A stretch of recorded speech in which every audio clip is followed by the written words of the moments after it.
شادیوں میں مت گناہ نادان کر، خانہ بربادی کا مت سامان کر، خانہ بربادی کا مت سامان کر۔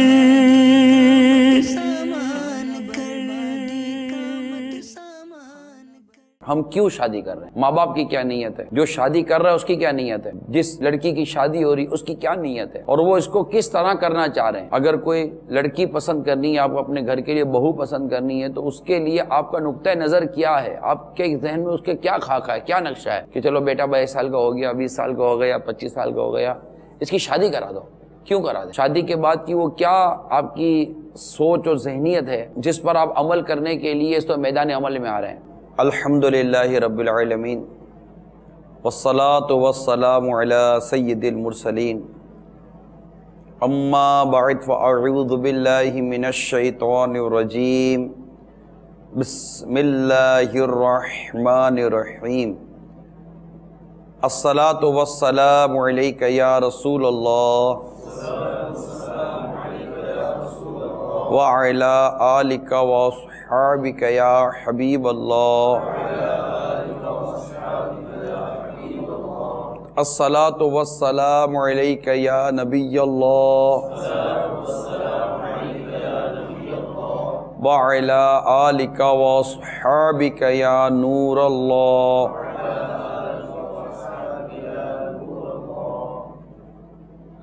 فرمان مصطفیٰ صلی اللہ تعالی علیہ وآلہ وسلم ہے، تم اپنی مجلسوں کو مجھ پر درود پڑھ کر آراستہ کرو، تمہارا درود پڑھنا قیامت کے روز تمہارے لیے نور ہوگا۔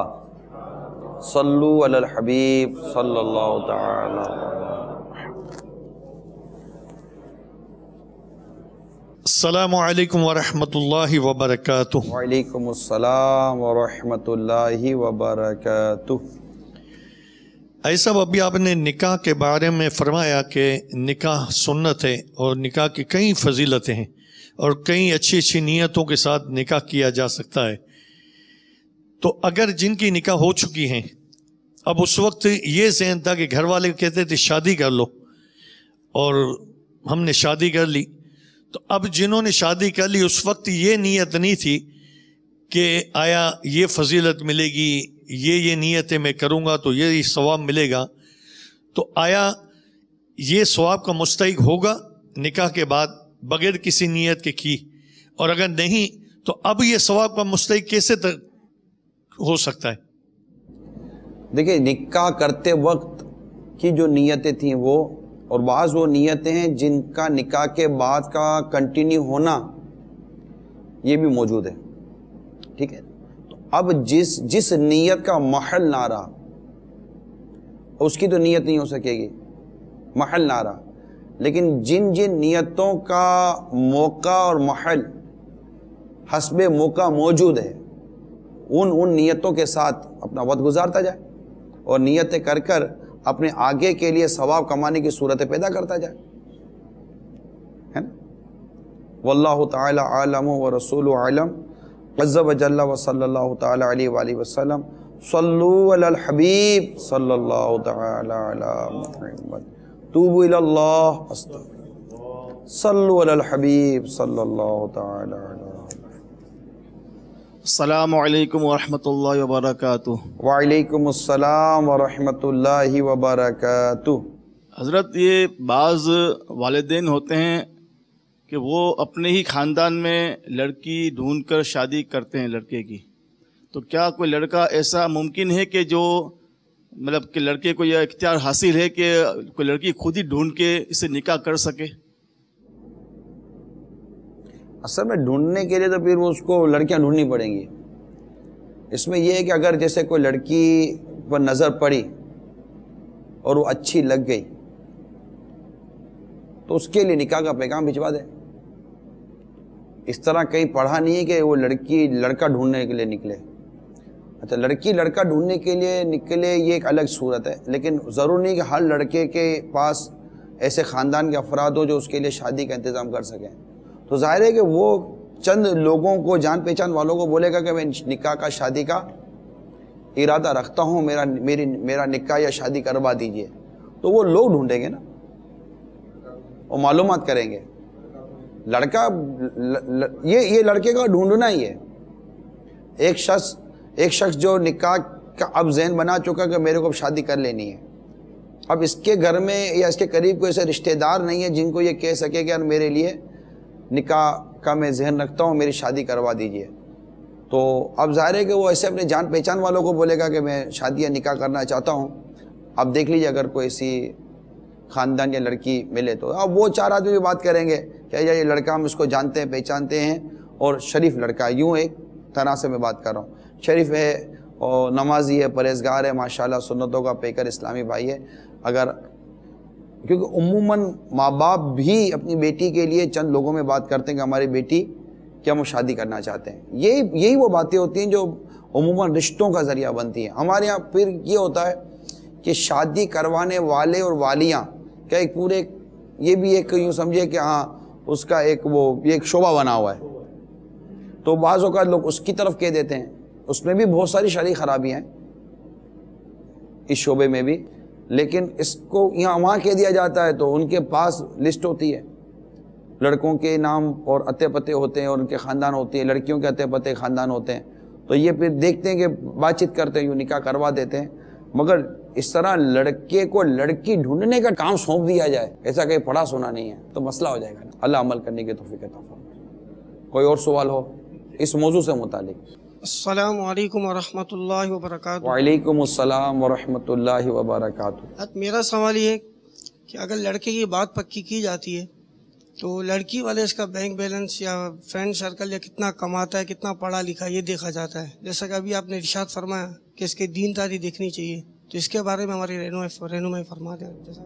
دیکھیں دینداری میں اور اس کی دینداری اور جو چیزیں نا اس حدیث کو مفتی احمد خان نعیمی رحمۃ اللہ تعالیٰ علیہ نے شرح مشکات شریف میں جو نقل کیا ہے نا، اس کو بھی میں بیان کر دیتا ہوں.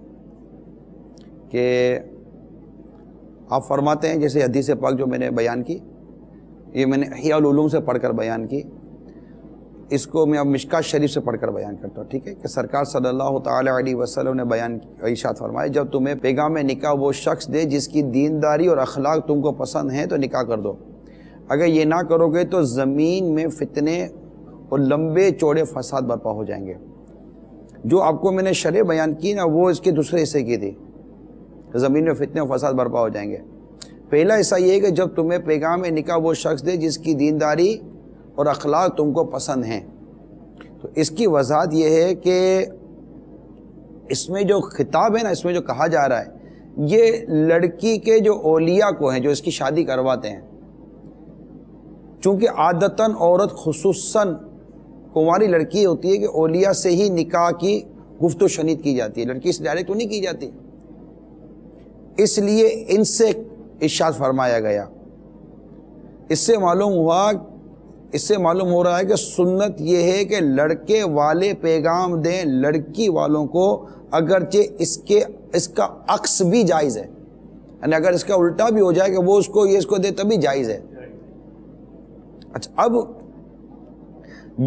جس کی تمہیں وہ پیغام نکاح وہ شخص دے، یہ ہو گیا. اب آ گیا یہ، یعنی جب تمہاری لڑکی کے لیے دیندار، عادات اور اطوار کا درست لڑکا مل جائے تو محض مال کی ہوس میں اور لکھ پتی کے انتظار میں جوان لڑکی کے نکاح میں دیر نہ کرو. لڑکے کے اخلاق سے مراد، ٹھیک ہے، اب اخلاق سے مراد یہ وضاحت سمجھ لیجیے گا، تندرستی، عادت کی خوبی اور نفقے پر قدرت سبھی داخل ہو گئی. ٹھیک ہے، کہ ہے لیکن بیمار، تندرستی بھی اس کی دیکھنی ہے، عادات کی خوبی دیکھنی ہے کہ عادتیں اس کی اچھی ہیں یا نہیں ہیں. تیسری چیز کیا دیکھنی ہے کہ نفقہ، اس کے جو کھانا پینا پہننا اوڑھنا گھر وغیرہ جو بھی اس کو ضرورت ہے عورت پر، جو مرد پر لازم ہے، کہ نفقے کے متعلق جو ہے نا، نفقہ دینا یہ مرد کے لیے لازم ہے. اس کے متعلق یعنی مہر اور نفقہ یعنی خرچ وغیرہ پر قادر ہو. تو یہ ضروری ہے. تو یہ چیزیں دیکھنی پڑیں گی کہ ایسا نہیں کہ یہ اس میں نہیں آتا.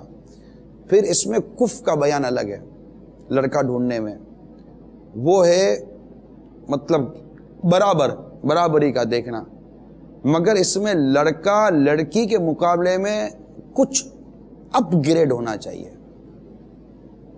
یہ کف کا بیان پردے کے بارے میں سوال جواب میں موجود ہے. تو ایسا نہیں کہ یہ بالکل اس طرح کی چیز نہ دیکھی جاتی ہو، لیکن ہمارے یہاں مصیبت یہ ہے کہ ہمارے صرف یہی دیکھا جاتا ہے. ماشاءاللہ.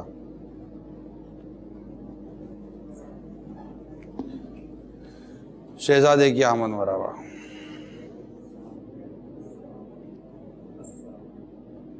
کیوں حاجی؟ اچھا ابھی تشریف رکھیے.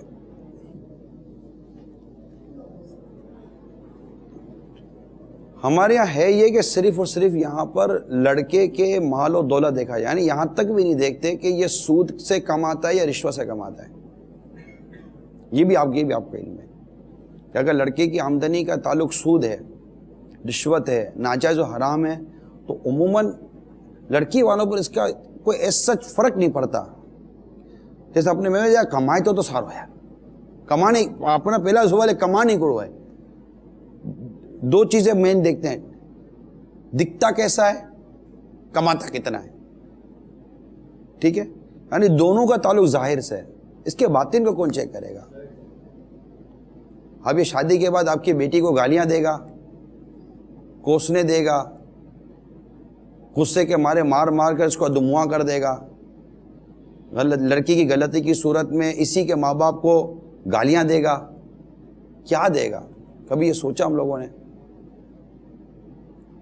اور آپ دیکھیے کہ کتنے گھر شادی کے بعد ٹوٹ رہے ہیں ان چیزوں کو نہ دیکھنے کی وجہ سے. ہم کنٹینیو کرتے. اب اگر لڑکی کی بات کی جائے گی، کیونکہ یہاں بات ہے لڑکے کی، اب اگر لڑکی کی بات کی جائے گی تو سرکار مدینہ صلی اللہ تعالی علیہ وآلہ وسلم کا فرمان عالی شان ہے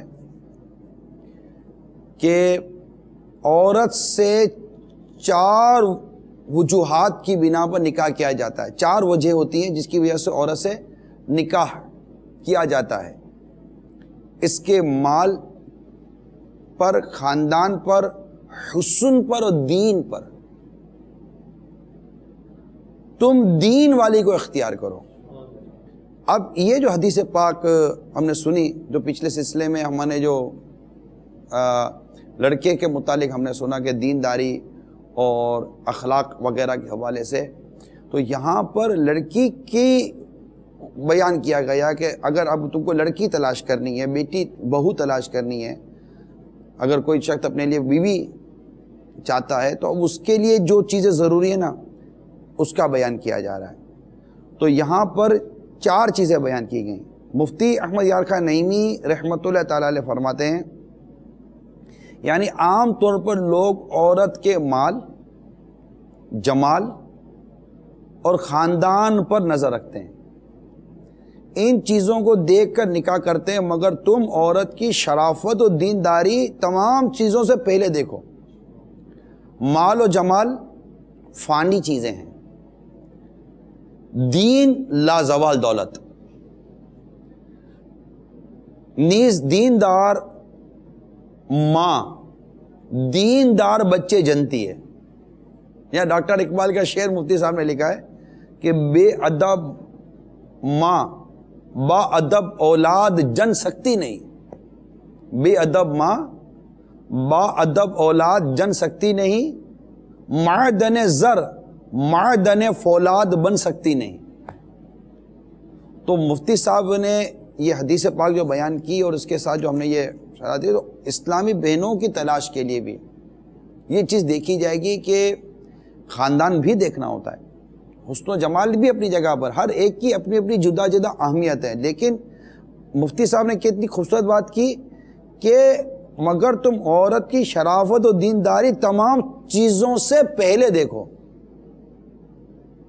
کہ یہ پہلے دیکھنا بہت ضروری ہے. اگر وہ دیندار نہیں ہے، خوف خدا والی نہیں ہے، با حیا نہیں، تو اب جو دیگر روایتیں ملیں گی جو ہم آگے کے سلسلے میں سنیں گے وہ کیسے پوری کرے گی؟ جو اس کی اخلاقی اور شرعی ذمہ داریاں ہیں، اخلاقی شرعی ذمہ داری تو سیکھی نہیں، اس کی اس معاملے میں تربیت نہیں ہے، تو وہ آنے کے بعد مسائل پیدا کرے گی آپ کے لیے۔ تو ایک تو یہ ہے کہ اب گھر کے لیے داماد چاہیے، تو داماد کے لیے جو مدنی پھول بیان ہوئے یہ ہم نے سنے پچھلے سلسلے میں، اور اب جو آپ کو گھر کے لیے بہو چاہیے، اس کے لیے بھی ان مدنی پھولوں کو سامنے رکھیے۔ یہ حدیث پاک میں نے مسلم شریف کی بیان کی۔ بات نکاح سے ہماری لے کر چلیں، ہم شادی سے لے کر چلیں، تو ہمارے آقا مکی مدنی مصطفیٰ صلی اللہ تعالی علیہ وآلہ وسلم کا فرمان عالی شان ہے کہ بڑی برکت والا نکاح وہ ہے جس میں بوجھ کم ہو۔ بڑی برکت والا نکاح وہ ہے جس میں بوجھ کم ہو۔ مفتی احمد یار خان نعیمی رحمۃ اللہ تعالی علیہ اس کے تحت لکھتے ہیں کہ یہ کلمہ نہایت جامع ہے، یعنی نکاح میں فریقین کا خرچ کم کرایا جائے، مہر بھی معمولی ہو، جہیز بھاری نہ ہو، کوئی جانب مقروض نہ ہو جائے، کسی طرف سے شرط سخت نہ ہو، اللہ تبارک و تعالیٰ کے توکل پر لڑکی دی جائے، وہ نکاح بڑا ہی بابرکت ہے۔ ایسی شادی خانہ آبادی ہے۔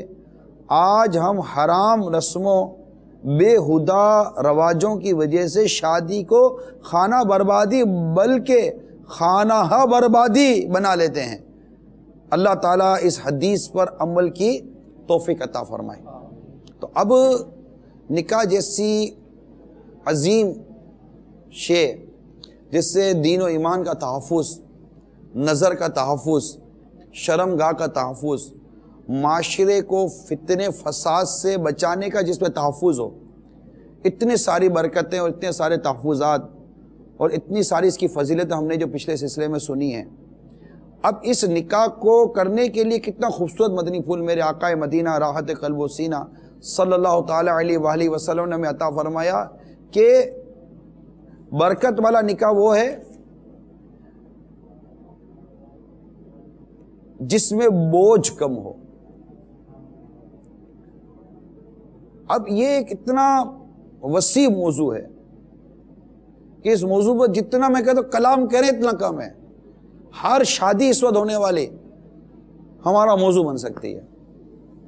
اس شادی میں ہونے والی منگنی، رشتے سے پہلے، پھر لینے دینے کی گفتگو، حتیٰ کہ دلہن کی نکاح کا جوڑا،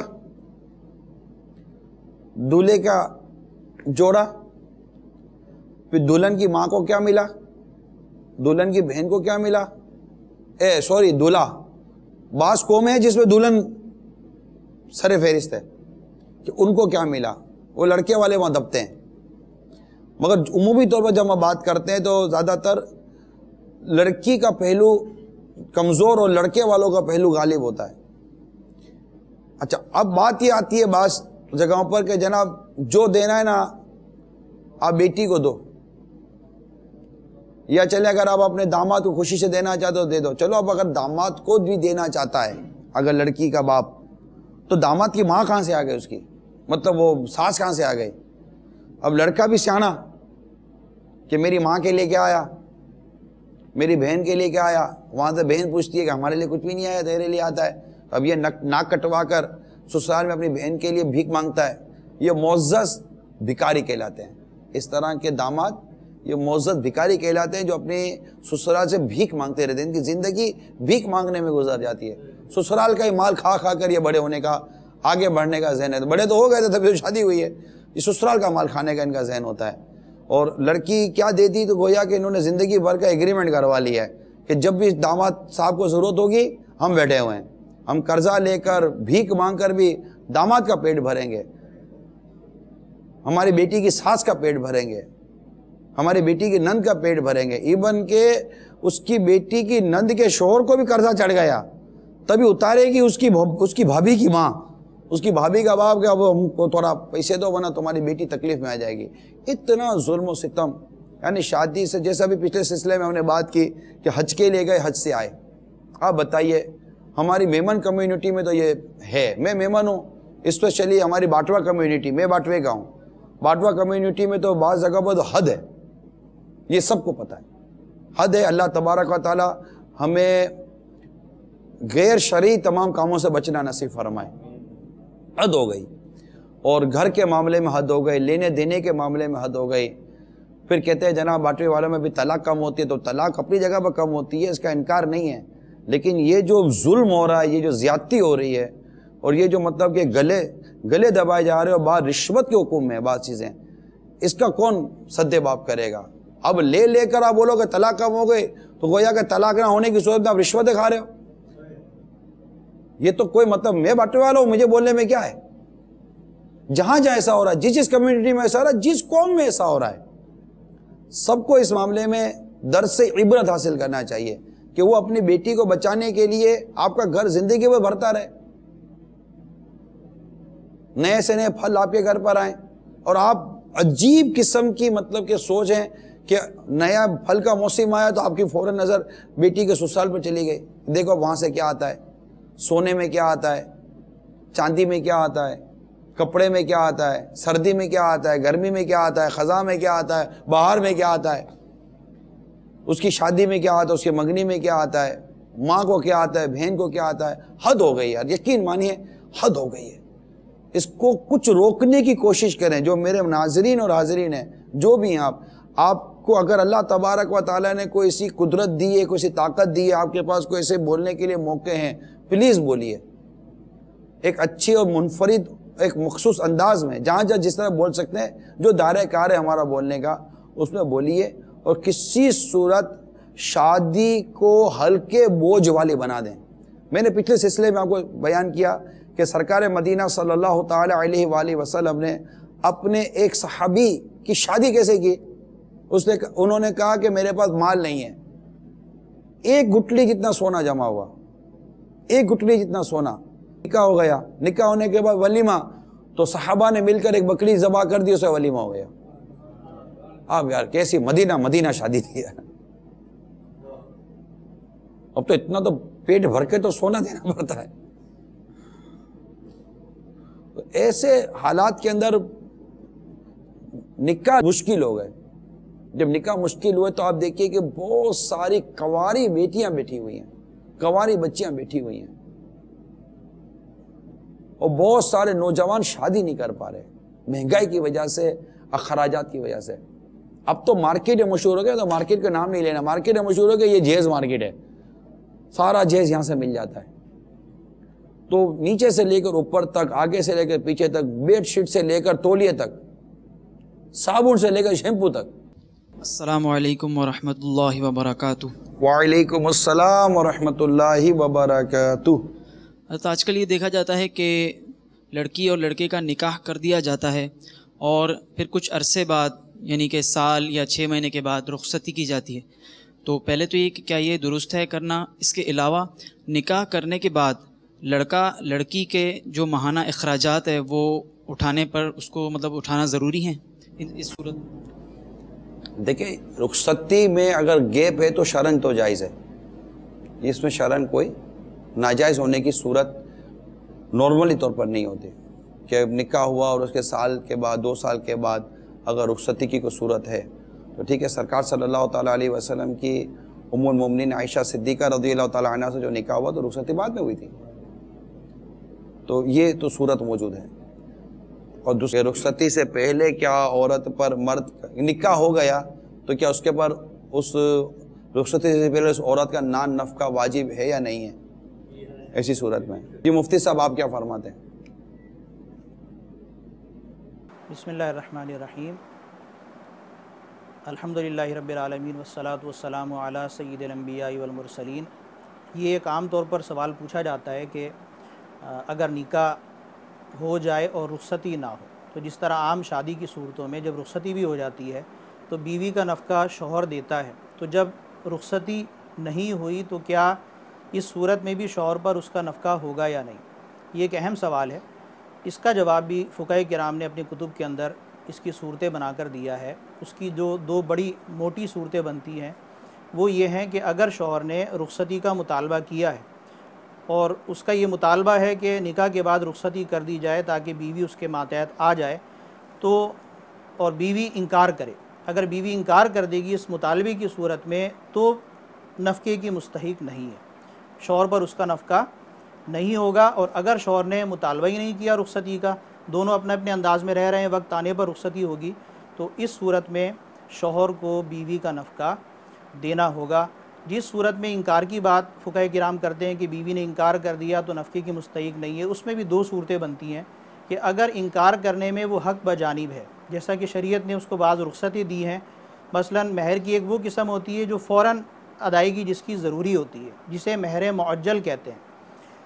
مہر معجل کی صورت میں بیوی کو شریعت یہ حق دیتی ہے کہ اگر مہر معجل شوہر ادا نہ کرے تو بیوی رخصتی سے انکار کر سکتی ہے، شوہر کے پاس جانے سے انکار کر سکتی ہے۔ اگر صورت یہ تھی کہ مہر جو مقرر کیا گیا وہ مہر معجل تھا، یعنی فوراً دینا تھا پیشگی، تو بیوی کو اس کے مطالبے کا حق تھا۔ جب بیوی نے مطالبہ کیا کہ میرا مہر معجل جو ہے وہ مجھے دیا جائے اور شوہر اب مہر سے انکار کر رہا ہے، اس صورت میں بیوی نے رخصتی سے انکار کر دیا یا اس کے گھر والوں نے اسے کہا اور بیوی انکار کر رہی ہے کہ میں رخصت ہو کر نہیں جاؤں گی، تو فقہاء کرام کہتے ہیں جب وہ انکار کرنے میں حق بجانب ہے تو اس صورت میں بھی شوہر پر نفقہ اس کا لازم ہوگا۔ یہ اس کی یعنی ایک مختصر سی صورت ہے۔ اور عام طور پر جو شادیاں ہمارے یہاں بالغہ کی ہوتی ہے، بڑی عمر میں ہوتی ہے، تو یہ بالغہ جو عورت ہے اس کے نکاح اور رخصتی نہ ہونے کی جو تفصیل ہے نفقے کی، اس کا مسئلہ بار شریعت میں اسی طرح درج ہے۔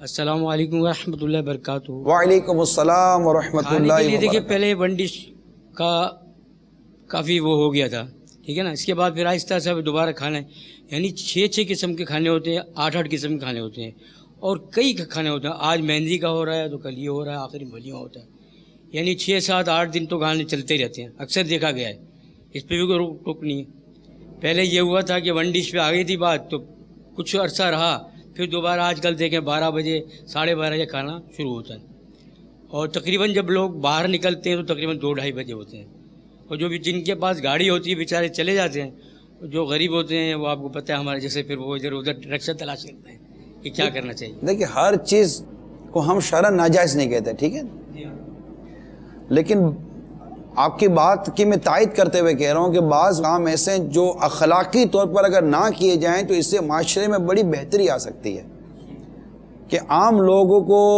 بہت ساری چیزوں سے بچایا جا سکتا ہے اگر ہم اپنے کھانے پینے کے، لینے دینے کے، ٹائمنگ کے معاملات کو کور کرنے کی کوشش کرتے ہیں۔ اب مسئلہ دوسرا یہ آتا ہے حضور کہ ایک شخص نے اعلان کر دیا کہ میرے یہاں 10 بجے کھانا شروع ہو جائے گا، اب 10 بجے جاتا کون ہے؟ اسے 10 بجے کھانے کا ڈھکن اٹھائے، اگر یہ 12 بجے شروع کرتا ہے تو 12 اور 12:45 کے درمیان فارغ ہو گیا، کیونکہ لوگ کھانے پہ ٹوٹتے ہیں، ٹھیک ہے، وہ ٹوٹ کر لوٹ کر جو کچھ یہ کھانے کا حال کرتے کر کے آدھے پونے گھنٹے میں ہاتھ بات دھوئے، کسٹرڈ وسٹرڈ کھایا، لفافہ دیا، گئے۔ اب یہ کھانا کھلا کر پونے گھنٹے میں فارغ ہوا میزبان، اس نے اعلان کیا کہ 10 بجے 10 شارپ 10 بجے ڈھکن اٹھا دیے جائیں گے۔ اب یہ اس کی نظر ڈھکنوں پہ بھی بڑی ہوئی ہے اور وہ ٹرین کے دروازے پہ بڑی ہوئی ہے کہ کوئی آئے تو صحیح۔ اچھا اب یہاں بیٹی کا سسرال نہیں آیا، ڈھکن نہیں اٹھ سکتا کہ بیٹی کی ماں آئے گی، ڈھکن اٹھ گیا تو بارات اٹھ جائے گی، یہ ایک مصیبت الگ۔ یہ 1000 قسم کے یہاں پنچاتیں ہمارے ہیں جو پڑی ہوئی ہیں۔ تو اب اگر یہ ڈھکن اٹھاتا بھی ہے 10 بجے، ہمت کرتا بھی ہے، کوئی ایسا مدہ آ جاتا ہے نا، ہمت کریے تو 10 بجے ڈھکن اٹھا دیا، اب یہ سارے 12 1 بجے کھلاتا ہی رہے گا، کیونکہ یہ آنے والے کو بولے گا نہیں کہ آپ لیٹ آئے تھے، ہم آپ کو کھانا نہیں کھلا سکتے۔ اب کوئی 12:30 بجے فیملی لے کر آیا، اچھو آئے بھائی ذرا لگائیے گا، گرم نہیں ہے، گرم کیجئے، اس کے لیے فرائیں الگ بنے گی، اس کے وہ جو 10 ڈشیں 15 ڈشیں اس کے لیے بھی الگ لگانی پڑیں گی، اس کو یہ کہا نہیں جائے گا۔ اب دیکھیے یہ صرف دعوت کرنے والے ہی کا پرابلم نہیں ہے، عموماً دعوت کرنے والا کم ہی چاہتا ہے۔